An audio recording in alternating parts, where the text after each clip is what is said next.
घर में, पास में, पड़ोस में, समाज में अगर मर्यादा और संस्कार नहीं होंगे तो वहां कोई महत्व नहीं होगा।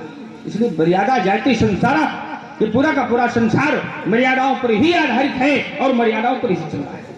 लक्ष्मण कुमार के वचनों पर मैंने विचार किया।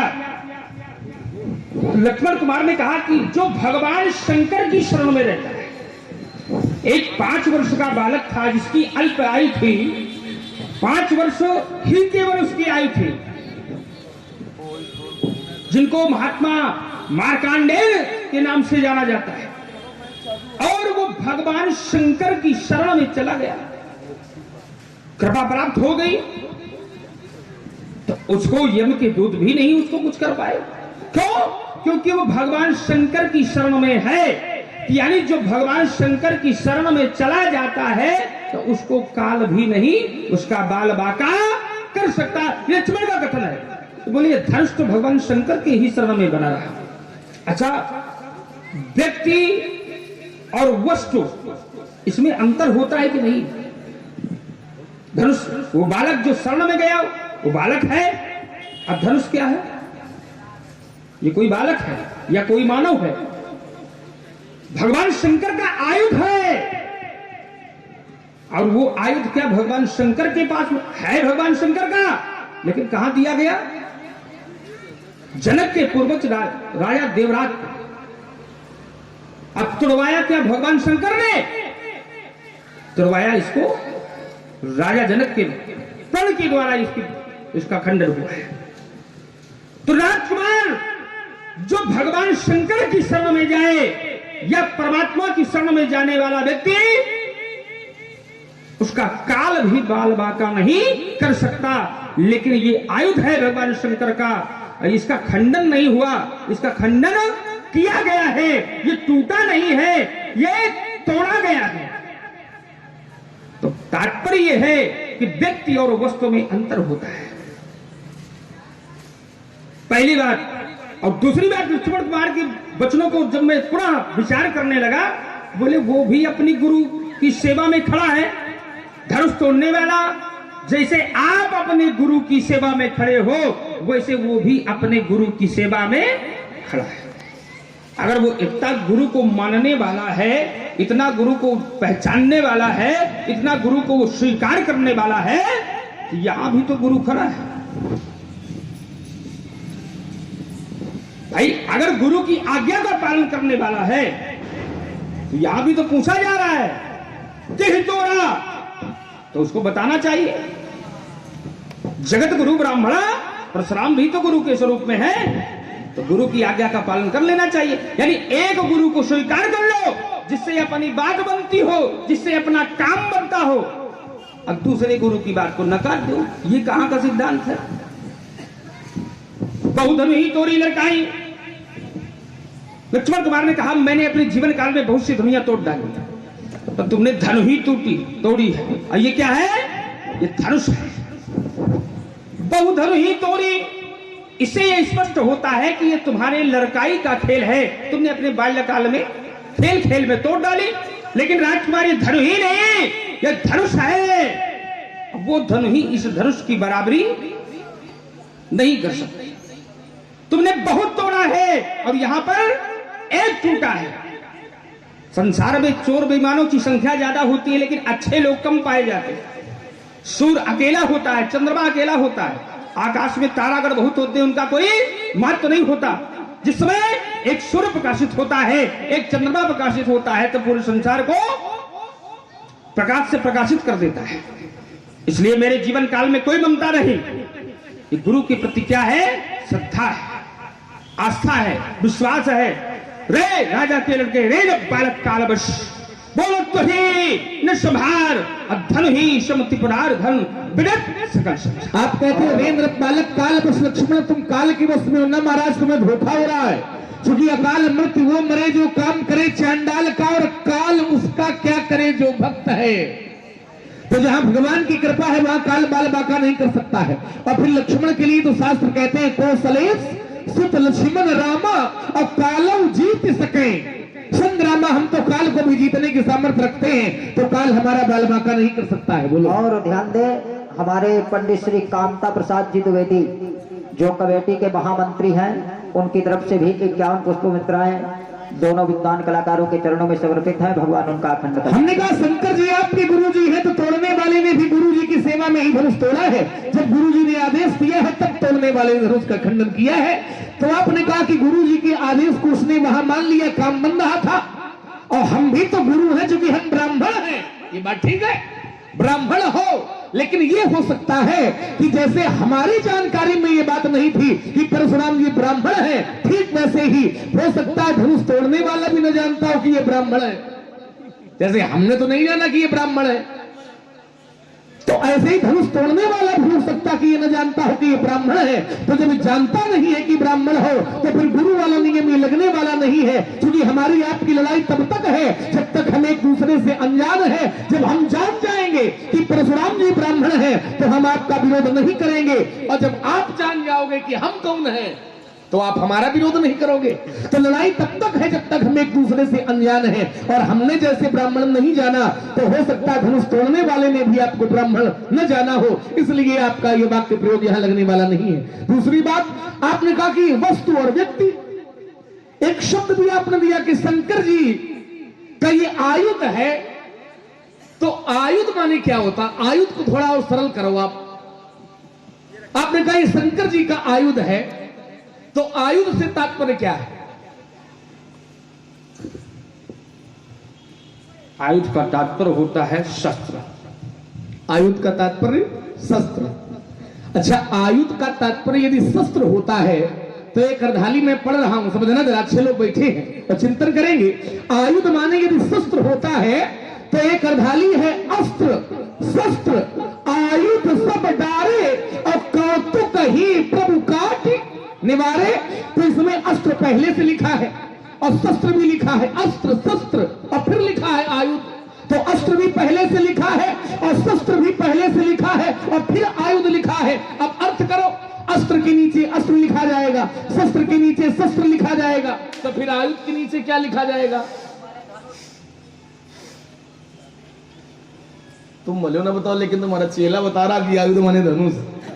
बढ़िया, सारी व्यवस्था लेके इसलिए चलते बता हो। रहा है कि वो साथ ही में चलता है। हाँ, साथ ही में चलता है। तो लेकिन ये ध्यान रखना, साथ में चलता है, लेकिन साथ में बोलने का अधिकार नहीं है। लक्ष्मण परशुराम के बीच में हमारी आपकी वार्ता है, ये भी तो ध्यान रखो। तो शस्त्र यदि है, हाँ, सुन के कौन बोल रहा है? परशुराम की लक्ष्मण क्या सुन के कौन बोल रहा है? नहीं तो सुन के जब आवाज़ ध्वनि की जाएगी तो सुनेगा कौन? कितने बोल गए? अरे नहीं, ऐसे थोड़ी बात। हमारे तुम्हारे बीच में किसी को बोलने का अधिकार है? अभी यहाँ चलो वो छोड़ो। समाज में कितने बोल पड़ेंगे? अस्त्र शस्त्र नहीं, सब नहीं बोलेंगे। और लक्ष्मण सबकी बात पर ध्यान भी नहीं देगा। नहीं बोले। अस्त्र शस्त्र आयुध सब डारे और कौतुक ही प्रभु काट निवारे। तो अस्त्र के नीचे अस्त्र, शस्त्र के नीचे शस्त्र, फिर आयुध के नीचे क्या लिखा जाएगा? तो निर्णय क्या बनेगा? और आपका शब्द है, शब्द आपने प्रयोग किया है कि ये शंकर जी का आयुध है, तो फिर आयुध माने क्या होता है? इसको जरा सरल करो, समझाओ। बढ़िया, हमने कहा था शस्त्र, है ना? तो शस्त्र क्या धनुष शस्त्र नहीं है? क्या पिनाक शस्त्र नहीं है? क्या जो जितने भी हैं शंख, चक्र, गदा, पद्म इत्यादि, ये तो भगवान के हैं। लेकिन उसमें चक्र क्या है? वो भी शस्त्र है। तो ये सब आयुध में ही इनकी गणना की जाती है। जैसे एक जगह बताया गया, शंखम चक्रम गदाम शक्तिम हरम चा मुसलायुधम कुंतायुधम। कुंत माने क्या होता है? कुंत माने भाला। कुंत माने भाला, उसी के अंतर्गत है कुंत भाला रुक छुरिका, जाओ। ये उसी के अंतर्गत है। रुको रुको रुको, रुके हैं, कोई बात थोड़ी रहे। ये कुंत माने होता क्या है? क्या भाला होता है? खाली जबरदस्ती लगाए पड़े हो। कुंतायुधम त्रिशूलम च सारंग मायुध। इधर देखो, इधर सब जानकार बैठे हैं, ऐसे न हो बैठे हैं। नहीं तो तात्पर्य निकला क्या? आयुध का तात्पर्य क्या निकला? एक क्षण रुक जाओ। आयुध का तात्पर्य होता है शस्त्र। शस्त्र माने धनुष। शस्त्र माने धनुष। धनुष ही शस्त्र है। आयुध माने शस्त्र, शस्त्र माने धनुष। नहीं, वो एक ही बात है। भगवान शंकर का ये धनुष है, तो ठीक है, भगवान ये- शंकर का आयुध है, एक ही बात है। शंकर जी का धनुष है, ये बात सही है। तो वही आयुध है, आयुध कुंतायुधम। अभी कुंत वाला छोड़े दे रहा है तुम्हारे लिए। नहीं, हमारे लिए क्या छोड़ रहे हैं? हमने शब्द प्रयोग नहीं किया। सारंगमायुधमुत्तमम। दो आयुध है, अब दोनों दिव्य हैं, दोनों श्रेष्ठ हैं। एक सारंग और दूसरा पिनाक। ठीक है, विषय ये नहीं है, हमको भी पता है मैं तो धनुषी श्रेष्ठ है, दिव्य लोकाल पूजते, लेकिन आपने कहा कि ये है कि आयुध एक एक लोग बोले वही धनुष है। क्रम हमारा था। आपने ये कहा था कि आयुध माने शस्त्र होता है, ठीक है बात समझना, आयुध माने शस्त्र होता है। अब फिर गिना आपने ये दिया कि ये शंख भी होता है, चक्र भी होता है, कुंत भी होता है, ये सब भगवान की आयुध है। तो शस्त्र किसको कहते हैं धनुर्वेद में? शस्त्र उसको कहते हैं जिसको पकड़ करके युद्ध किया जाए, और अस्त्र उसको कहते हैं जो फेंक करके युद्ध किया जाए, है ना। तो चक्र भगवान के हाथ में है और चक्र को आयुध कहा गया है। तो क्या चक्र को पकड़ करके युद्ध किया जाता है? क्या पकड़ के तो युद्ध नहीं किया जाता है। चक्र को तो भगवान प्रक्षेपण करते हैं, चक्र को फेंक करके युद्ध किया जाता है। तो जब चक्र को फेंक करके युद्ध किया जाता है तो यह सिद्ध होता है कि चक्र शस्त्र नहीं है, बल्कि चक्र अस्त्र है। सीधी सीधी बात है। तो हमारा तात्पर्य केवल इतना था कि आयुध माने क्या होता है, स्पष्ट निकल करके आना चाहिए, वो निकल करके नहीं आ रहा है। वही है धनुष। आयुध माने धनुष। अच्छा, आयुध माने यदि धनुष है तो फिर एक अर्धाली में दे रहा हूं। जिस समय भगवान ने चतुर्भुजी रूप माता के सामने प्रकट किया तो अर्धाली है निज आयुध भुज चारी, चारों भुजाओं में स्वयं के आयुध है, चारों भुजाओं में। और चार भुजाओं में क्या क्या है? तो कहा शंख चक्र गदा और पद्म। तो फिर धनुष कैसे? बढ़िया। देखिए हर जगह का एक एक अंतर स्पष्ट है। भगवान, हमने पहला शब्द दिया था शस्त्र, फिर तुम्हें और सरल करने के लिए कह दिया कि ये भी भगवान शंकर का आयुध है। तो ये जितने भी हैं जिनके द्वारा हाथ से प्रहार किया जाए या फेंक करके प्रहार किया जाए, ये सब आयुध में ही इनकी गणना होती है राजकुमार। आयुध चक्र भी है, आयुध धनुष भी है, आयुध त्रिशूल भी है, आयुध खड्ग भी है, आयुध गदा भी है। कुंतायुध क्या है? रुक जाओ। आयुध धनुष भी है, गदा भी है, चक्र भी है, भाला भी है, ये सब आयुध है। और नाखून, हमारे नाखून क्या है? चक्र आयुध है, गदा आयुध है, धनुष आयुध है, शंख आयुध है, और नाखून क्या है? तुम समझो क्या है? अच्छा, हम समझें। हमारी जानकारी में तो शंख यदि आयुध है, चक्र आयुध है, और नाखून भी आयुध है।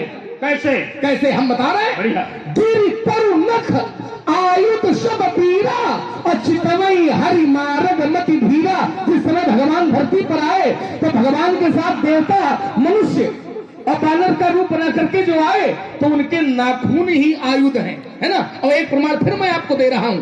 यदि अस्त्र शस्त्र कहोगे, आयुध माने अस्त्र शस्त्र कहोगे, तो एक राक्षस ने ये वरदान मांग लिया ब्रह्मा जी से कि न अस्त्र से मरूं, न शस्त्र से मरूं, न दिन में मरूं, न रात में मरूं। उसने मांगा न अस्त्र से मरूं, न शस्त्र से मरूं, और मारा गया। काहे से मारा गया? नाखूनों से भगवान ने मच्छस्थल विदीर्ण कर दिया। तो नाखून को आयुध कहा गया है, नाखून को आयुध कहा गया है, लेकिन नाखून की गिनती अस्त्र शस्त्र में नहीं होती है। तो फिर आयुध माने क्या है? निकाल के जाओ। तात्पर्य तुम्हारा कहने का तात्पर्य है कि नाखून को आयुध कहा गया है। हम कहते हैं आयुध माने अस्त्र और शस्त्र होते हैं, अस्त्र और शस्त्र होते हैं, ठीक है। और नाखून कभी अस्त्र और शस्त्र में नहीं आता। ये कोई आवश्यक थोड़ी है कि अगर किसी को वरदान प्राप्त है कि तुम ऐसे नहीं मर सकते हो, तो ये भगवान की प्रक्रिया है। बहुत से लोग बिना किसी अस्त्र शस्त्र के केवल हाथ से पकड़ के भी मार दिए जाते हैं, कभी कभी केवल हुंकार में मार दिया जाता है, कभी कभी केवल मुष्टि प्रयोग में ही धराशायी हो जाता है। तो ये आपने ये नहीं, तुम घुमा रहे हो बात को। शारीरिक प्रयोग है, थोड़ा गहराई में लड़ाओ। नहीं है राजकुमार, लड़ाई थोड़ी गहराई में लड़ाओ। शारीरिक प्रयोग की बात, शारीरिक प्रयोग है, अस्त्र शस्त्र प्रयोग है। अरे भाई, अस्त्र शस्त्र से वो मरेगा नहीं। जब वरदान मांग लिया उसने ब्रह्मा से कि अस्त्र से मरूं, न शस्त्र से मरूं, तो भगवान ने नाखून से मारा, और नाखून को आयुध कहा गया। लेकिन नाखून अस्त्र शस्त्र नहीं हो सकते, क्योंकि वरदान मांग लिया है उसने। तो अस्त्र शस्त्र में नाखून की गिनती नहीं है, लेकिन नाखून की गिनती आयुध में है। तो फिर आयुध माने क्या होता है? नाखून की गिनती कैसे आयुध में, ये हम जानते हैं। चौपाई हमने नहीं पढ़ी। फिर सुनो, उसको दोबारा सुनो। तीरी तीरी तरु नख आयुध सब धीरा और चितमई हरि मार्ग मति। धीरा गिरी, गिरी माने पर्वत, तरु माने वृक्ष और नख माने नाखून, ये सब आयुध के अंतर्गत है। तो समझ जाओ आयुध माने क्या, इससे भी सरल करना ऐसा पड़ेगा। नहीं है, अभी इसका और सरल करो। गिर तारू नख, ये नख तो उनके है ही है और वो उनकी विशेषताएं बताई गई। आयुध सब वीरा, यानी कि वो अपने अपने शस्त्र और शस्त्र बल से सुसज्जित है, बना ले। ये तात्पर्य है।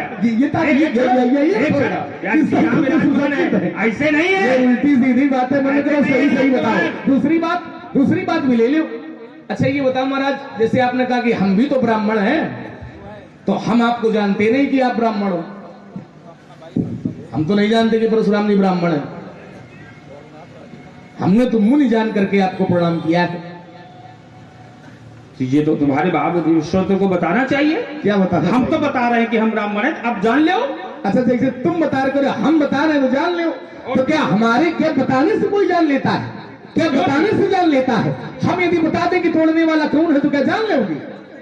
तब तो नहीं जानोगे। तुम लेकिन बताओ। कसौटी पे ठीक है, अगर तुम बता रहे हो तब तुम्हारी बात स्वीकार नहीं की जाए। क्यों? हमारी नहीं की जाएगी। लायक नहीं हो, हम लायक नहीं हाँ भाई, होगा। तात्पर्य है हमारी नहीं स्वीकार की जाएगी। भाई, जिस व्यक्ति के बोलने की पृष्ठभूमि है, अपमान से सनी हुई हो, क्या उसकी बातों को स्वीकार किया जाए? ठीक है। कदापि स्वीकार नहीं किया जाएगा। हमारी पृष्ठभूमि यदि अपमान से सनी है तो उसका कारण है। यदि हमारा उद्देश्य परशुराम का अपमान करना होता तो ये धरातल न होता कि विश्वामित्र मिले पुण्याई और तब सरोज मेले। हमने तो आपका सम्मान किया है, लेकिन अपमान कब किया है? जब अपमान करने के लायक तुमने काम किया। तुम्हारा शब्द तुम्हें लौटा ले, लायक। अपमान के लायक जब आपने काम किया, क्या किया? आपने कहा सुनो राम जय शिव धनु तोड़ा और सहस बाघ समसो रिप मोरा। धनुष तोड़ने वाले को जब आपने शत्रु कहा और धनुष तोड़ने वाला हमारा भगवान है। हमारे भगवान को यदि कोई शत्रु कहे, हमारे पिताजी को कोई बुरा भला कहे तो हम उसके पैर पकड़ेंगे, आरती तो नहीं करेंगे, सम्मान तो नहीं करेंगे। हमारे माता पिता का कोई अपमान करे, हमारे भगवान का कोई अपमान करे तो फिर व्यक्ति सम्मान नहीं करेगा बल्कि अपमान का ही धरातल बनेगा। इसलिए है सुनि मुनि बचन लखन मुस्काने और बोले परस धरे। अब हमें यहाँ पर लगता है कि अभी आचार्य की वशिष्ठ का पाठशाला का पढ़ने वाला छात्र अभी पूर्णतया से सुसज्जित नहीं है। क्यों? क्योंकि अपने से ज्येष्ठ के सामने, अपने से श्रेष्ठ के सामने और गुरु के सामने और बड़े भ्राता के सामने बोलने का अधिकार कहां से हो गया? बढ़िया, ये नहीं होना चाहिए। कैसे? क्यों? क्योंकि अगर वहां पर तुम्हारा भैया खड़ा है और वहीं पर तुम्हारे गुरु बाबा उपस्थित है तो उनके सामने क्या ऐसे शब्दों का प्रयोग करना चाहिए? कैसे? ये अधिकार तुम्हें मिला कैसे? हम बता रहे तुम्हारे घर से मिला अधिकार। कैसे अधिकार तुम्हारे घर से मिला। तुम कहते हो जहां तुम्हारे बड़े बूढ़े बैठे हैं, भैया बड़े बैठे हैं, गुरुजी बैठे हैं, क्या तुम्हें वहां इस तरीके के शब्द बोलने चाहिए? हाँ बोलने चाहिए। और तुम्हारे घर से प्रमाण मिला। कैसे? जिस समय, ध्यान देना जरा, जिस समय ब्रह्मा जी की सभा में राजा दक्ष ने भगवान शंकर का अपमान किया, ब्रह्म सभा हमसन तुख माना तो कहते अजऊ करे अपमाना। जब ब्रह्मा जी की सभा में राजा दक्ष ने भगवान शंकर का अपमान किया तो शंकर जी तो बैठे रहे, शंकर जी सुनते रहे, क्योंकि ससुर है, पिता तुल्य है। शंकर जी सुनते रहे, लेकिन वहीं शंकर जी के सेवक नंदी बाबा बैठे थे। तो नंदी बाबा से भगवान शंकर का विरोध सहन नहीं हुआ और नंदी बाबा उठ खड़े हुए और उठ खड़े होकर के उन्होंने दक्ष का विरोध किया कि राजा दक्ष, जिस मुख से तुम भगवान शंकर का अपमान कर रहे हो, ये मेरा श्राप है कि तुम्हारा ये मुख ही नष्ट हो जाएगा। कहने का तात्पर्य कि सेवक के सामने यदि कोई स्वामी का विरोध करेगा तो स्वामी भले ही बैठे रहे, लेकिन सेवक तत्काल उठ करके विरोध करेगा। ठीक वैसे ही धनुष तोड़ने वाला मेरा स्वामी है, हम उसके सेवक हैं और हमारे स्वामी को आप शत्रु मानोगे तो बदले में हम आपकी आरती पूजा नहीं करेंगे। बढ़िया। जैसे जैसे तुमने कहा कि भगवान शंकर उस सभा में बैठे रहे। एक बात ले लो, एक बात और एक बात, केवल एक, ज्यादा नहीं बोलेंगे। जैसे एक बात बताओ, तुमने हमसे तो कह दिया कि बड़े बूढ़े तुम्हारे बैठे हो, तुम ये ऐसे बोल रहे हो, जिस समय सहस्त्राबाहु अर्जुन ने तुम्हारे आश्रम से जबरदस्ती गाय का हरण किया, पिताजी के आदेश का उल्लंघन करते हुए, पिताजी का अपमान करते हुए, बलात् जबरदस्ती गाय का हरण जब किया, पिताजी वही सामने थे, तो तुमने कहा पिताजी से कहा था कि पिताजी आदेश दो तो हम जाए वहां निपटाल जाके। जिस समय सहस्त्राबाहु अर्जुन ने आपके पिता का अपमान किया और गाय का जबरदस्ती हरण किया, तो आपने भी यही किया था। पिताजी से आदेश नहीं मांगा था, बल्कि तत्काल जाकर के सहस्त्राबाहु का विरोध किया था और सहस्त्राबाहु को मार करके आप वापस गाय को ले आए थे। ठीक वैसे ही धनुष तोड़ने वाला हमारा पिता है, हमारा स्वामी है, अब उसका यदि आप विरोध करोगे तो अभी ये दोनों बातें तुम्हारी लग नहीं रही कहीं से, केवल जबरदस्ती लग रहा है। लगाओ कहीं से नहीं लग रही। तो पहला तुमने दर्शन दिया दक्ष प्रजापति भगवान शंकर का, कि वहां पर भगवान शंकर का अपमान हो रहा था, तो वहां पर भगवान शंकर के नंदी बोल पड़े। क्यों? क्योंकि वहां भगवान शंकर का अपमान हो रहा था, तो वहां नंदी का बोलना उचित था, क्योंकि भगवान शंकर ने कोई वहां अनैतिक कार्य नहीं किया था, इसलिए नंदी ने बोला। अब भैया यहां धनुष टूटा है, तोड़ करके फेंक दिया गया है, इस पर हमने बोल दिया, तो तुम्हें बोलने का अधिकार किसने दे दिया? भाई अगर ऐसा कार्य वहां भी हुआ हो, वहां तो अपमान भगवान शंकर का अपमान हो रहा। क्यों? भगवान शंकर की वहां पर कोई गलती नहीं थी, फिर वहां अपमान हो रहा है, तो वहां पर बोलना उचित था। और यहां पर राजकुमार भगवान शंकर के आयुध का खंडन किया गया है और उसके प्रति हमारी श्रद्धा है, तो हमारा बोलना यहां उचित है, ना कि लक्ष्मण का बोलना।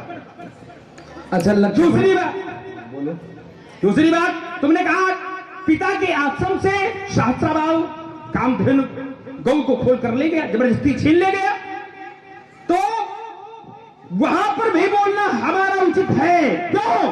क्योंकि उसने बलात् गौ का हरण किया है, बिना इच्छा के, बिना आज्ञा के उसने गौ का हरण किया, तो हमारा वो शत्रु हो गया।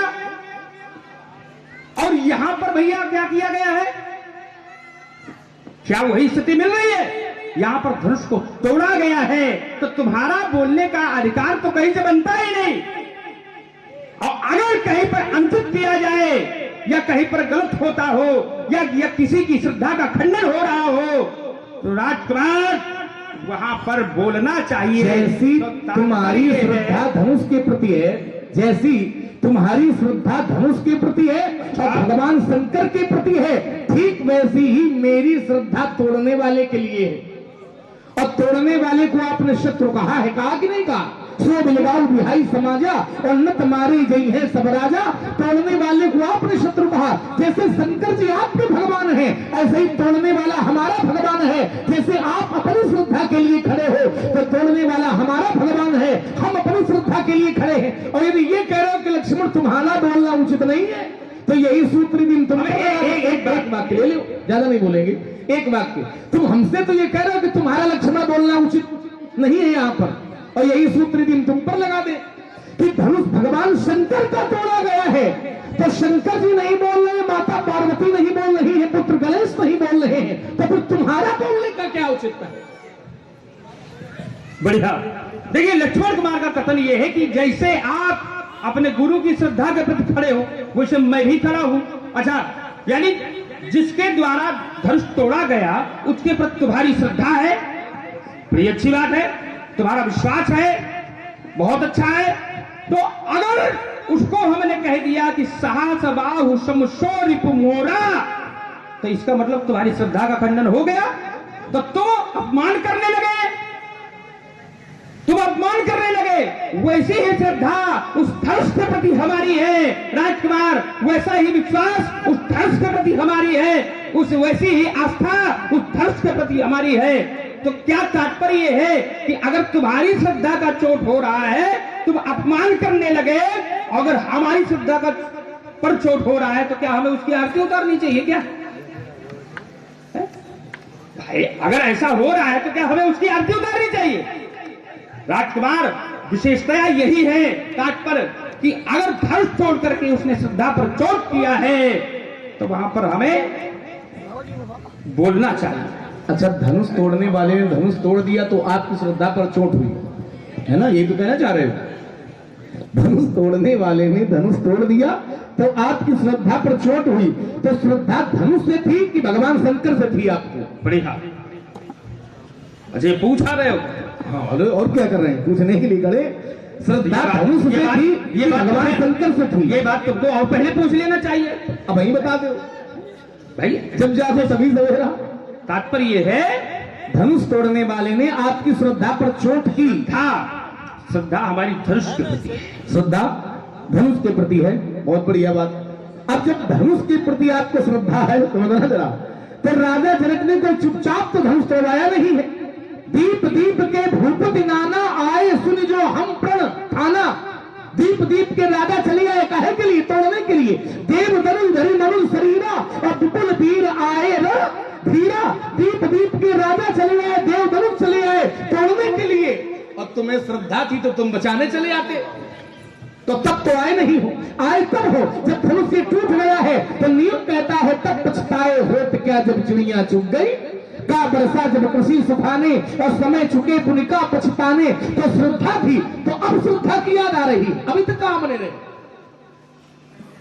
ये तो वही बात हुई, ये तो वही बात हुई कि जब तक पिताजी जीवित रहे, जब तक पिताजी जीवित रहे।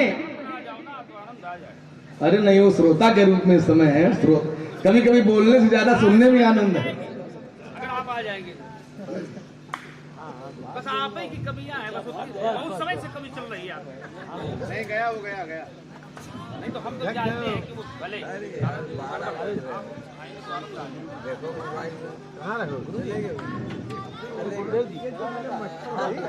तो श्रद्धा महाराज, अब आपको श्रद्धा की याद आ रही है। अभी तक आप कहां बने रहे? जब धनुष टूट गया है तो अब चाहे जितना क्रोध करो, चाहे जितना विरोध करो, अब ये जुड़ने वाला नहीं है, क्योंकि टूटे थे फिर ना जुड़े। तो अब इस पर भी आप विचार करें। जो अब धनुष तो टूटा गया है, चाहे जितना क्रोध करो, चाहे जितना विरोध करो। अब ये बताओ होना क्या चाहिए महाराज? शांति तुम्हें कैसे मिलेगी? धनुष तो टूटा गया है, तो क्रोध शांत कैसे होगा? क्या किया जाए? उपाय बताओ, मार्ग बताओ, समाधान बताओ। जिसके द्वारा तोड़ा गया वो हमारे सामने आ जाए, उसको हम जब जान जाएंगे तब मान लिया जाएगा। कह रहे हैं कि जिसके द्वारा तोड़ा गया है वो सामने आ जाए। अच्छा, जिसके द्वारा तोड़ा गया है उसको सामने हम ले आए, और एक काम आप हमारा करो, एक काम हम आपका करें। जिसने धनुष तोड़ा है उसको हम सामने ले आवे, और जिनका धनुष टूटा है उनका तुम सामने ले आओ। भाई, लड़ाई तो तभी बनेगी, कर्मचारी कर्मचारी से बात करे, अधिकारी अधिकारी से बात करे। तो जिनका धनुष टूटा है यदि उनको आप बुला दोगे, तो जिन्होंने धनुष तोड़ा है उनको हम बुला देंगे। तुम शंकर जी के कर्मचारी, हम तोड़ने वाले के कर्मचारी। चलो बढ़िया, यानी तुम कर्मचारी हो, लेकिन हम कर्मचारी नहीं है, हम भगवान शंकर के शिष्य हैं। वो हमारे आराध्य है। तुम कर्मचारी बने रहो, तुम जिंदगी भर पीछे ही चलते रहोगे उसके, चलो, और तुम्हें चलते रहना है। भाई, हम कर्मचारी नहीं बनेंगे, हम केवल उनके शिष्य बने रहेंगे, यही ठीक है। और जब शिष्य बने रहेंगे तभी श्रद्धा बनी रहेगी, और जहां श्रद्धा होती है तो वहां विश्वास भी होता है, और जहां विश्वास होगा तो वहां हमारे आराध्य भगवान शंकर और मां पार्वती के सहित विराजमान होगा। ऐसा थोड़ी है राजकुमार। जब शिष्य बन जाएंगे, और शिष्य बन करके समर्पण की भावना बनी रहे, और हृदय में सदैव श्रद्धा जागृत रहे, विश्वास अटल बना रहे, तो उसके जीवन में सदैव अनायास ही भगवान शंकर और मां पार्वती का आगमन हो जाता। कैसे बताया गया? भवानी शंकरो बंदे, श्रद्धा विश्वास हमें लाने की आवश्यकता नहीं, वो पहले थे। अनायास हृदय में, भक्त के हृदय में उपस्थित रहते हैं श्रद्धा के रूप में। श्रद्धा नाम मां पार्वती का और विश्वास नाम भगवान शंकर का। तो भवानी शंकरो बंदे श्रद्धा विश्वास रूपिणो। चलो अच्छा, एक मार्ग आपको बताऊं। ये दोनों श्रद्धा धनुष तोड़ने वाले को आप देखना चाहते हो, जानना चाहते हो, एक बढ़िया मार्ग हमसे ले लो। राजा जनक ने धनुष तोड़वा करके अपनी कन्या का विवाह किया है। रहा विवाह चाप आधीना। जनक ने प्रतिज्ञा की थी कि जो धनुष तोड़ेगा उसके साथ हम सीता का विवाह करेंगे। सोई पुराण को दंड कठोरा और राज समाज आज जुई तोड़ा, तो त्रिभुवन जय समेत वैदेही और विनय विचार। माने जनक का प्रण था कि जो धनुष तोड़ेगा उसके साथ सीता का विवाह करेंगे। और जैसे ही धनुष टूटा तो सीता ने धनुष तोड़ने वाले के गले में जयमाला पहना दी। कावई छवि अवलोक सहेली और सिय जयमाल अमुख उर। सीता ने गले में जयमाल पहनाई। और हमारे यहाँ की संस्कृति भी है कि जिस समय विवाह होता है तो कन्या वर के गले में जयमाला पहनाती है। लेकिन देखिए, माला तो हमारे गले में भी है, लेकिन जो सीता ने जयमाल पहनाई है वो माला अलग है, वो विशेष है। और ये होता भी है, बारात में माला तो बहुत लोगों के गले में डाली जाती है। बारात में, अब इनका तो हुआ नहीं, दुखा जाना ही बात है। बारात में माला तो बहुत लोगों के गले में डाली जाती है, लेकिन जो माला वर की होती है तो वर की माला कुछ अलग होती है। होती कि नहीं होती? और सीता की जो माला पहनाई है वो माला अलग है। कर सरोज जयमाल सुहाई और विश्व विजय शोभा जय छाई। सीता ने जो माला पहनाई है वो विश्व विजय की शोभा से निहित है। तो भगवान ने नेत्र दिए, महाराज देखो कि विशेष माला किसके गले में पड़ी है। जिसके गले में माला पड़ी है तो जान लो कि धनुष तोड़ने वाला यही है। इसके लिए मार काट करने की कोई आवश्यकता नहीं, अपने आप जान लोगे। फरसा का प्रयोग कर रहे, हाथों का प्रयोग और नेत्रों का भी तो प्रयोग करो कि माला किसके गले में है। जिसके गले में आपको माला दिखाई पड़ जाए विशेष, तो जान लो धनुष तोड़ने वाला यही है। इसके लिए धरती पलटने, राजाओं को मारने की कोई आवश्यकता नहीं है। चलिए, लक्ष्मण का कथन ये है कि आप ये देख लो कि माला, जिसके गले में माला पड़ी हो वही सीता धनुष तोड़ने वाला है, सीता का वर है वो। माला पड़ी हो तो राजकुमार, माला तो एक नहीं है, यहां माला अनेक है भाई। अगर एक माला हो, यहां माला अनेक है, यहां तक कि वर्षा भी होने लगी पुष्प और मालाओं की। आज जब भैया पुष्प और मालाओं की वर्षा होगी तो पता नहीं कहां कहां जाएगी है, तो उसको कैसे तो बताया गया। अब व्यास जी विराजमान हो गए, तो का बरसा ही सुमान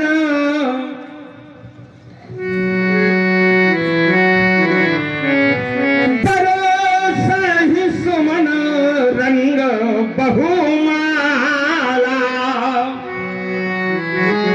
बरसा ही सुमन रंग बहुमाला, अगावहि किन्नर गीत रसाला। राजकुमार, यहाँ बहुत मालाएं हैं, और जहां बहुत मालाएं हो तो ऐसे माला से नहीं, ये कोई आवश्यकता नहीं कि खाली माला से ही पहचान कर लिया जाए। हमारा तात्पर्य है, हमारी घोषणा क्या हुई है, कहूं जानो जनक धनुष यही तोड़ा। धनुष किसने तोड़ा है? जिसने तोड़ा है उसको सामने आना चाहिए। तो चलिए महाराज, आपने कहा कि मालाएं तो बहुत है, व्यास जी की भी बात भी ध्यान दो थोड़ा सा कि मुलायम मुलायम है ना।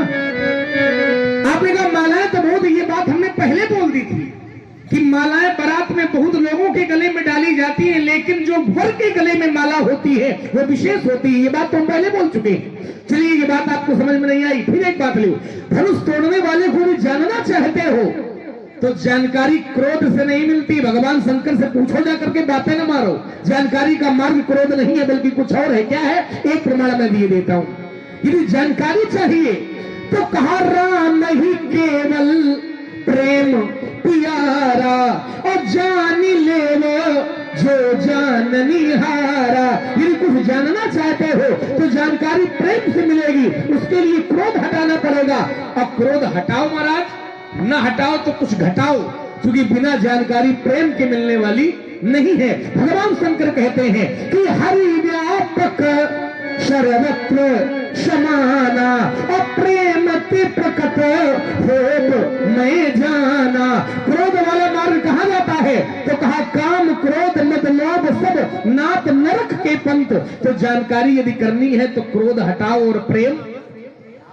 चलिए, लक्ष्मण कुमार ने कहा कि राम ही केवल प्रेम प्यारा। कहते उसको प्रेम प्यारा है तो प्रेम से जान लो, तो प्रेम से तो भगवान मिल जाते, तो कहा मैं भगवान को ढूंढने आया हूं क्या? प्रेम से तो परमात्मा प्राप्त होता है। राजकुमार यहाँ क्या है? कहूँ जानो जनक धनुष के ही तोरा। मैं यहाँ परमात्मा की खोज करने थोड़ी आया हूँ, मैं ये जानकारी करने आया हूँ किसके द्वारा तोड़ा गया। राजकुमार अब तुम कहते हो क्रोध, कभी कभी क्रोध भी आवश्यक है और क्रोध करने से कार्य की पूर्ति भी होती है, ऐसा नहीं है। अगर किसी ने अनैतिक किया तो वहां पर अगर क्रोध किया जाए तो वो समस्या का हल भी हो जाता है, समस्या का समाधान निकलता है। ऐसा थोड़ी है कि क्रोध करने से अनैतिक होता है। तुमने बताया कि क्रोध करने से ये आपका मार्ग अनुचित है। काम क्रोध मद लोभ सब नाथ नरक के पंथो, ये नरक के मार्ग है। राजकुमार ये नरक के मार्ग तब होते हैं जब व्यक्ति की इन सब के वशीभूत हो जाता है, काम के, क्रोध के, लोभ के और अहंकार के, तब वो नरकगामी मार्ग में जाता है। लेकिन ये साधारण जनमानस के लिए है, जीव के लिए है।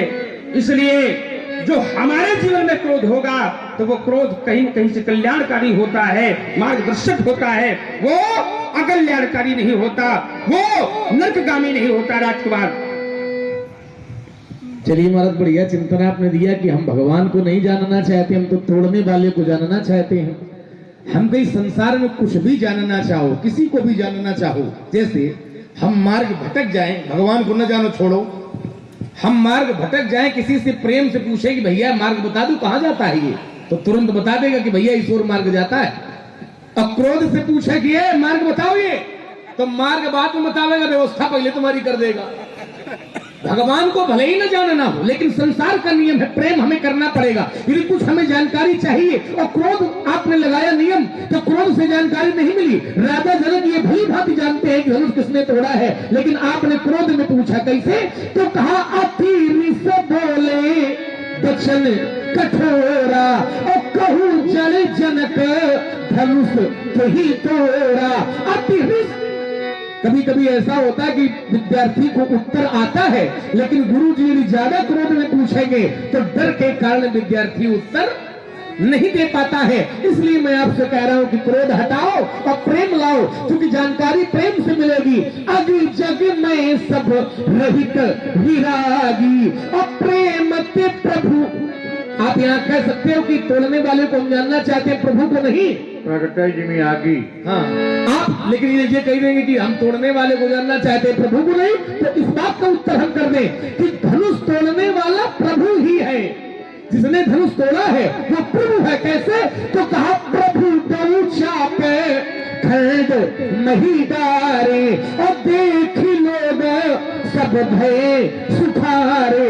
धनुष तोड़ने वाला प्रभु है। अब प्रभु को जानने के लिए उसकी कृपा की आवश्यकता है, क्रोध की आवश्यकता है। लक्ष्मण बोलो। और ध्यान दें, हमारे श्री श्रीकांत जायसवाल जी जो रामलीला कमेटी के उपाध्यक्ष हैं, उनकी तरफ से परशुराम जी, लखनलाल जी और व्यास जी, व्यासपीठ सहित तो 101 पुष्प मुद्राएं अर्पित हुई। भगवान उनका अखंड कल्याण करे। धनुष तोड़ने वाला महाराज प्रभु है और प्रभु को उसकी कृपा से जाना जा सकता है, क्रोध से नहीं जाना जा सकता। एक प्रमाण ले लो, उसके बाद मैं रुक जाता हूँ। धनुष तोड़ने वाला है प्रभु, और प्रभु को कैसे जानोगे, तो कहा राम कृपा बिनु सुन खगेराई और जानी न जाय राम प्रभुताई।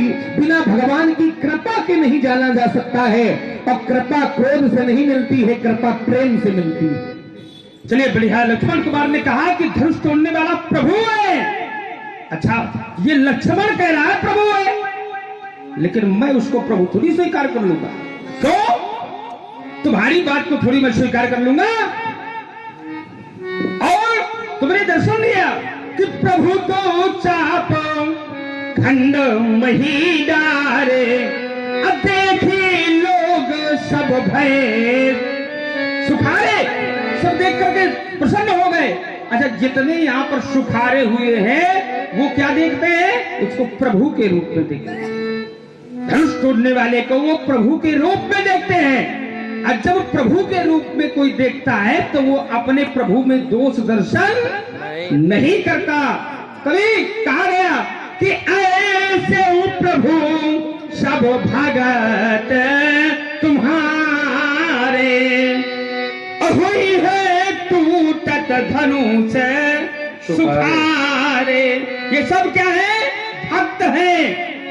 जो प्रभु के भक्त होते हैं तो प्रभु के कार्यों को वो दोष के रूप में अवलोकन नहीं करते, प्रभु के कृत्यों को वो दोष के रूप में कदापि नहीं देखते। राजकुमार, अब तुम्हारे पिता की सौगंध, परशुराम ने उसको प्रभु नहीं देखा, प्रभु नहीं माना है। क्यों? अगर प्रभु है तो मैं अपने उसकी परीक्षा की कसौटी में कसकर देखूंगा क्या वो प्रभु है, और अगर मेरे परीक्षा की कसौटी में वो खड़े उतर जाएगा तो मैं प्रभु स्वीकार कर लूंगा। क्यों? एक बार ऐसा हुआ, एक बार नर नारायण से प्रहलाद का युद्ध होता रहा और हजारों वर्ष तक युद्ध चलता रहा। यद्यपि प्रहलाद को ये जानकारी नहीं थी कि मैं जिनसे युद्ध करता हूं वो स्वयं नर नहीं, वो नारायण है, वो साक्षात परमात्मा है। और युद्ध चलता रहा। फिर होता क्या है कि प्रजापति ब्रह्मा वहां पर आए और उन्होंने बताया कि प्रहलाद तुम जिनसे युद्ध कर रहे हो वो साक्षात परमात्मा है। तो ब्रह्मा की बातों को सत्य जान करके प्रहलाद ने शस्त्र डाल दिया। बोला रुक जाओ, न तो तुम ब्रह्मा हो न तुम ब्रह्मा जैसे हो, तुम तुम्हारी बात मान ले, हमारी न मानो, इसलिए हम तुम्हारी बात को इनका उत्तर इन्हीं पर देखो लगा रहे हैं और किनारा करोगे बहुत जल्दी। तुमने कहा कि जिस समय प्रहलाद का युद्ध ब्रह्म नारायण से हुआ तो ब्रह्मा जी आए, ब्रह्मा जी ने बताया कि ये नारायण इनसे युद्ध न करो। ब्रह्मा जी ने बताया तो उन्होंने मान लिया, हमारी न मानो, लक्ष्मण की न मानो, लक्ष्मण प्रभु का है न मानो। अब तुम्हें हम ब्रह्मा जी का उत्तर दे रहे हैं। और ध्यान दें, हमारे श्री विनोद कुमार मिश्रा जी, उनकी तरफ से व्यासपीठ और दोनों विद्वान कलाकारों के लिए 101 पुष्प मुद्राएं समर्पित हुई। भगवान उनका अखंड। भाई धनुष तोड़ने वाले को लक्ष्मण प्रभु का है न मानो, ब्रह्मा जी को आपने ला करके खड़ा किया है और मैं ब्रह्मा जी का उत्तर कर रहा हूँ कि धनुष तोड़ने वाले को ब्रह्मा भी प्रभु मानना है। कैसे? तो कहा ब्रह्मादिक, पहला शब्द ब्रह्मा, ब्रह्मादिक सुर सिद्ध मुनीसा अप्रभु ही प्रशंसा ही देहि असीसा। धनुष तोड़ने वाले की ब्रह्मा जी प्रशंसा कर रहे हैं और प्रभु ही सत्य है, प्रभु ही प्रभु की प्रशंसा कर रहे हैं। तो और चलिए ब्रह्मा जी, व्यासी महाराज, ब्रह्मा जी के पुत्र है भृगु बाबा, ब्रह्मा जी के पुत्र है भृगु बाबा। अब भृगु बाबा इनके बाबा हैं, समझो। परशुराम जी के बाबा ऋषिक के पिता भृगु, माने परशुराम जी के पितामह बाबा भृगु है। अब भृगु के पिता है ब्रह्मा, तो जिसके पैर बाबा छुए तो का नाती तात हो गएगा। जिसके पैर बाबा छू रहा है तो बाबा ने जिसको समर्पित कर दिया अपना तन मन धन, बाबा जिसके पैर छू रहा है तो नाती को उसकी उत्तर पुस्तिका जांचने का कोई अधिकार नहीं। जब ब्रह्मा जी ने धनुष तोड़ने वाले को प्रभु मान लिया है तो फिर आपका ये तर्क चला जाएगा कि हम अपनी कसौटी में कसेंगे। तो जब ब्रह्मा जी उसको अपनी कसौटी में कस चुके हैं, बाबा उसको मान चुके हैं, तो फिर नाती को तो पहले मान लेना चाहिए। और तुमने प्रहलाद वाले प्रसंग में ब्रह्मा जी को लाके खड़ा किया है, तो ब्रह्मा तोड़ने वाले को प्रभु मान रहे हैं, तो तुम शत्रु क्यों मान रहे हो? मैं अपनी बात रोकता हूँ। और कह लो, और क्या कह लो? उसी जगह बोल के लाए हो ब्रह्मा जी, ब्रह्मा जी मानते हम कुछ आर पार वाला खेल ज्यादा।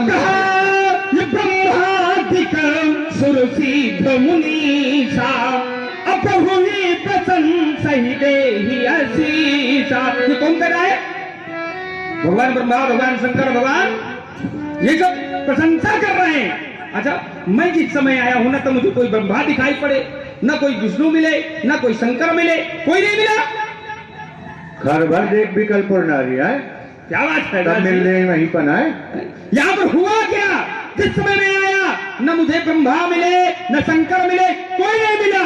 हो क्या रहा था?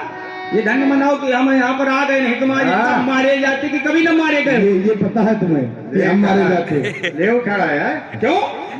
अब पता, अब स्थिति को देख रहे हैं, स्थिति को अवलोकन करके हम चल रहे हैं। यहाँ पर क्या चल रहा था? जिस समय बड़े बड़े आचार्य बैठे हैं, बड़े बड़े संत जन बैठे हैं, उस बात का अवलोकन करके हम चल रहे हैं। किले हो छड़ाय सिय कहा को अधरी बांधहु नृप बालक। दो स्थितियां तो ऐसी चलने लगी जो विकराल हो गई। राजकुमार थर भर देख विकल पुरनारी असव मिल देह मई पर गाली। यहाँ की नारियां गाली बकने लगी। फिर होता क्या है, जिस समाज में ऐसा कोलाहल मचा हुआ था, उसी समय अंतर हुआ कि तेरा सुनी शिव धनो भंगा आयो भृगुकुल कमल। उसी समय जैसे हमारा आगमन हुआ तो देखत भृगुपति वेश कराला उठे सकल भय विकल भुआला। अपितु समेत कहीं कहीं निज नामा लगे करन सब दंड। स्थिति पूरी परिवर्तन हो गई। कोई जगह का नहीं कर रहा, यहाँ पर कोई नहीं दिखाई। तो अशांति का परिवर्तन हो गया। तो जिस समय कोलाहल हो रहा है, खरभर मचा हुआ है, उस समय तुम नहीं बोल पाए, हमारे सामने तुम बोलने को खड़े हो गए। एक तो ब्रह्मा जी आ गए, हमें तो ब्रह्मा जी न मिले। हमने क्या ये कहा था कि ब्रह्मा जी आ गए? क्या ये कहा था? ब्रह्मा जी ने प्रशंसा किया। तो हमें यहाँ पर कोई नहीं राजकुमार ऐसा दिखाई दिया कि कोई प्रशंसा कर रहा हो। ये तुम बता रहे हो। अच्छा, क्या दिखाई पड़े तभी माना जाएगा क्या? जैसे जैसे जैसे हमने ये धनुष शंकर जी का था जो टूटा है, और हम बदले में कह दे कि हमें तो यहाँ शंकर जी नहीं दिखाई पड़े, शंकर जी तो नहीं दिखाई पड़े, लेकिन फिर भी माना जाएगा कि शंकर जी का ये धनुष था, क्योंकि शास्त्रों में प्रमाण है और प्रमाणित बात को मानना पड़ेगा। ठीक वैसे ही ब्रह्मा जी अब नहीं है, हर कार्य समय पर होता है। जिस समय धनुष टूटा तो धनुष तोड़ने वाले की ब्रह्मा जी ने प्रशंसा की, तब तो लिखा गया प्रभु चाप खंड महिदारे देख लोग सब भय सुखारे और ब्रह्मादिक सुरशुद्ध मुनि सा प्रभु प्रशंसा। और प्रशंसा करके ब्रह्मा जी चले गए। तो जब चले गए उसके बाद तुम आए हो, तब ब्रह्मा जी कहाँ दिखाई पड़ेंगे? और चलिए, अब आपने जो बात रखी कि तब नहीं तुम बोल पा रहे थे जिस समय कोलाहल व्याप्त था। हाँ, नहीं बोल पा रहे थे। क्यों?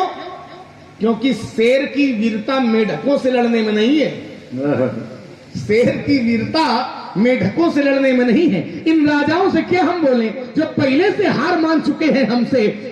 हम तो जीते हुए पहलवान से लड़ते हैं, हारे हुए पहलवान से लड़ने में बड़ाई नहीं है। और ये राजा पहले हार चुके हैं। कैसे? धनुष नहीं तोड़ पाए हैं। भूप सहस दस कही बारा और लगे उठा मन तरय नकारा। अरे इन राजाओं से हम क्या युद्ध लड़ेंगे? राजा तो पहले हार मान चुके हैं। कैसे? एक प्रमाण ले लो। कैसे है? तो कहा जिस समय उन्होंने प्रभु को देखा, प्रभु ही देख सब नृप ही हारे, और जब राकेश उदय भय धनुष तोड़ने वाले को देखकर ये राजा हृदय से हार मान चुके हैं। तो एक बात बताओ, लड़ाई जीते हुए पहलवान से लड़ी जाए ये अच्छा है कि हारे हुए पहलवान से लड़ी जाए ये अच्छा है? थोड़ा नहीं अच्छा, ये न बताओ, ये न बताओ। तुमने कहा कि हम शेर हैं, हम मेढकों से थोड़ी युद्ध करेंगे। अच्छा, मेढकों की इतनी बड़ी सामर्थ्य हो गई कि तुम्हारे जैसे शेर बैठे रहे और ताल ठोक के चले गए। तुमसे बड़ा प्रभाव तो खाली आने का हो गया, हमारे भेद देखने का। वही मेढक जो तुम्हारे सामने उछल रहे हैं और तुम कहते हो मेढकों से थोड़ी उछल। हमारे सामने उछल रहे हैं। और क्या? सामने का कोई प्रमाण हो तो देना जरा। यहाँ पर बैठे हो और उन्होंने क्या कहा? क्या कहा? जो विदेह कछु करे सहाई तो जीतऊ समर सहित दो भाई। तो तुम क्या कर रहे हो? उन राजाओं की उन वचनों को तो कहा भूप वचन सुन इतऊ तक ही। राजाओं के वचनों को सुन करके ये बालक क्या कर रहा था? ये देख रहा था कि इधर की रास्ता मिले कि उधर की। अच्छा, रास्ता देख रहे थे। इतऊ तक ही का मतलब क्या है? अभी तुम कह रहे हो कि शेर मेढकों से नहीं लड़ते। हाँ, ठीक है। अब मेढकों की इतनी बड़ी सामर्थ्य हो गई कि तुम्हारे जैसे शेर बैठे रहे और वो तुम्हें ललकार गए। अब देखो, हमें ललकार नहीं गए, समझना जरा। भागने का जुगाड़ कर। अब देखो, अब निराकरण क्या है समझना। यदि हम ललकार को सुन करके वो ललकार रहे होते, हमें ललकार सामने से दी जाती कि इधर उधर से दी जाती है? ललकार जब भी दी जाती है तो सामने से दी जाती है, और योद्धा जो हो वो सामने निकल करके आवो लड़ने। जब हम परशुराम के सामने खड़े हो गए, परशुराम का अपमान करने के लिए खड़े हो गए, तो क्या राजाओं के सामने न लड़ते? लेकिन एक बात ले लो, केवल राजा हमारे सामने नहीं ललकार रहे, कहां ललकार रहे इसका एक प्रमाण ले। और लड़ाई उससे लड़ी जाती है जिसमें क्षमता और सामने आके लड़ाई लड़े, इधर उधर वालों से लड़ाई नहीं लड़ी जाती। कैसे? प्रमाण लो। तो कहा उठी उठी पहिरी सनाह अभागे, और जहां तहां गाल बजावने लागे। उठ उठ पहिरी सनाह अभागे, और जहां तहां गाल, जाता माने इधर उधर, माने किसी में क्षमता नहीं कि सामने आकर के बोले, और लड़ाई उससे लड़ी जाती जो सामने आकर के मुंह खोले। इधर उधर तो पीठ पीछे तो लोग भगवान को भी बुरा भला कहते हैं। ये बताओ इससे क्या तात्पर्य है? और क्षमता हो तो सामने आकर के लड़ो, जैसे आप सामने हो और हमारी क्षमता है तो सुन मुनि बचन लखन मुस्काने, और बोले पर सुधरे। उसका कारण ये है कि हमारे आशीर्वाद लेके अब तुम हम ही से प्रयोग कर रहे हो। ये वाला, यही वाला। तो इसमें आशीर्वाद ऐसा काहे दे दिया कि तुम्हारे लिए समस्या बन रहा है? नहीं तो तात्पर्य ये है कि या तो हमें लगता है तुम उसके लायक नहीं थे आशीर्वाद के, वापस ले लो वही आशीर्वाद लेके तुम उन्हीं के सामने ताल ठोक नहीं रहे हो। महाराज, देख भले जोटा। हमने तो हाँ बढ़िया भाई, आशीर्वाद देने वाला जब आशीर्वाद देगा तो कुछ तो अच्छा देखेगा, अच्छा जब देखेगा तब आशीर्वाद देखेगा। तो तुमने अच्छा क्या देखा? हमने देखा कि ये क्या बढ़िया राजकुमार है, सुंदर राजकुमार है, और भले है ये, भले जोटा है ना। तो अब भले नहीं है, पर तुम भले नहीं, तुम तब बहुत है। तो तुम्हारी दृष्टि गड़बड़ है। तो जब हम भले नहीं है बहुते वाले हैं, तो तुम्हें भले कैसे दिखाई पड़े? जब हम भले नहीं है और बहुते खराब वाले हैं। यदा यदा मुंचति बाकबाणम, यदा यदा मुंचति बाकबाणम, तदा तदा कुल जाति प्रमाणम। कभी कभी व्यक्ति के बोलने से ही उसके कुल और चरित्र का पता चल जाता है। तुम तो उस समय मौन बने रहे। विश्वामित्र जी ने कहा ये बालक ऐसे हैं, सोचा बड़े भले बालक है ये, लेकिन उसमें तो तुम्हारा भैया वो भला है, पर तुम कितने भले हो ये तो सभी जान गए, उसमें बताने की क्या हो सकता है।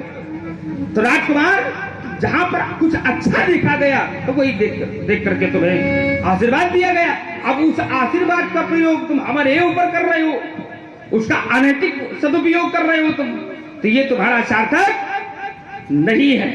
ये महाराज आपको लग रहा है कि सार्थक नहीं है, हमारा सार्थक बिल्कुल। अच्छा और समझो, यदि हम सार्थक न होते तो हमारे बड़े भैया हमारे साथ हैं, हम यदि गलत कर रहे होते तो तत्काल हमें रोकते, और रोका उन्होंने। जिस समय हमने राजा जनक के सामने वाणी प्रयोग की, लखन सुकोप वचन जब बोले तो डगमगाने नहीं दिक्कत, तो हमारे प्रभु को लगा कि लक्ष्मण कुछ अनुचित दिशा में जा रहा है, तो निर्णय उन्होंने दे दिया, सैन्य रघुपति लखन निवारे और प्रेम समेत निकट।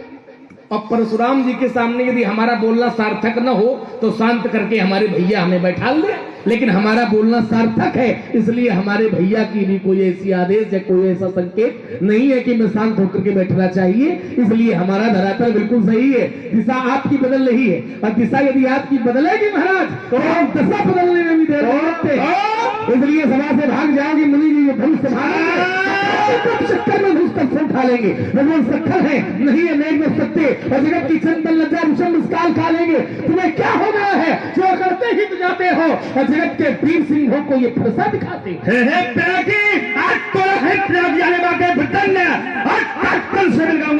धान के कठोर को छोड़ने दया करो, अन्न पानी को ठान लाऊंगा जो निबंस आज तक तो खुश आए करे, काट के कुठार रक्त घोर में मिलाऊंगा। तीन अग्रमात सभा में पुकार कहो, ये अस्त्र शस्त्र परशुराम ही कहा। तो फिर मेरे मन में भी है भाया है, मैं देखूंगा किसके मैया ने कितना दूध पानी पानी करता है। पानी जग का सार है, जिसके जीवन में पानी ना हो कैसा पानी। बताओ, हम दूध की बातें कर रहे हैं, पानी की बातें कर रहे हैं, मेल बिल्कुल बने नहीं रहा कहीं से इधर उधर से। इसलिए मेरे लड़ने तुमने लड़ने को सोचा है तो मेरे भी मन भाया है। यही वाला लगाओ, चलो दूध हो जाए तो पता चल जाए कि करो तो। हाँ, क्या क्या दो करना चाहते बताओ, जो कर लो। मेरे मन में भी हटखानी है, आवाज पता चल जाएगा किस दूध में कितना नहीं, तुम्हारे दूध में तो पानी पानी आ भरा है। कैसे? पानी भरा है इसलिए। कैसे ना पूछो नहीं, कैसे? इसलिए उल्टी सी। ये है व्यास जी, एक साथ इनका जन्म हुआ। हाँ ये वाला, ये वाला एक साथ जन्म हुआ और पूरी बाल्यकाल काहे में निकल गई? तो कहा जन्मे एक संग सब भाई, खेलत शयन के ऐसे चौपाई है जैसे पढ़ रहे हो भोजन। अरे वही बात है, वही बात, चलो वही बात से भोजन काम भी कर रहे हो, कराओ। तो भी खेल खेल कर ठीक रहे है, हो, ठीक है। दौड़ के कर रहे हो, सब सही महाराज। तो तुम्हारा जो बाल्यकाल है वो केवल ऐसे निकल गया। और हमारे यहाँ क्या हुआ, और विशेषता एक और है, यहाँ मैया है 3 भैया 4। बंटवारे ना वही पावा का है। मैया 3 भैया 4। तो दूध का पूर्णतया से पीने को मिला नहीं। इधर मैया भी एक और लल्ला भी एक। इधर है मैया 1 भैया 5। तो और हम लोगों में 4-4 5-5 वर्ष का अंतर भी रहा जन्म में, तो हम लोगों ने पेट भर के पिया है, तो दिख भी रहे हैं। अब तुम वैसे पियो तो समझ में आ रहा है कि पानी वाला मिला है। अच्छा, ये पानी वाला हमारा हो गया क्योंकि हम अपनी माता के 2 पुत्र हैं, है ना, तो पर्याप्त दूध नहीं मिला, ये बात ठीक है। हम अपनी माता के 2 पुत्र हैं व्यास जी, लेकिन हमारा क्रम प्रथम है, प्रथम, और छोटा शत्रुघ्न दूसरे क्रम पर, लेकिन तुम अपनी माता जी के 5वें क्रम पर हो। समझ जाओ कि प्रथम में ज्यादा दूध होएगा कि 5वें में ज्यादा। हमसे ही सब बातें प्रथम पहले शोभा नहीं देती, इसलिए वो सब चर्चा न करो। हमें पता है कितनी गहराई, कितना दूध पिया, कितना आपने पानी पिया है, ये सब बातें न बताओ। नीत पथ पर यदि चलोगे तो तुम्हें हम छोड़ देंगे, और लिया यदि अनीति का सहारा तो आज नस तुम्हारी। आदि पीछे वाले कह रहे हैं, तो क्या करोगे? अच्छा, तोड़ दोगे। अच्छा, अब यही पूछा जाए लक्ष्मण, क्या नस कभी टूटती है? तुम्हारी तपस्या करे करे सब अकड़ गए। रुको जाओ, नस कभी टूटती है कि नस काटी जाती है?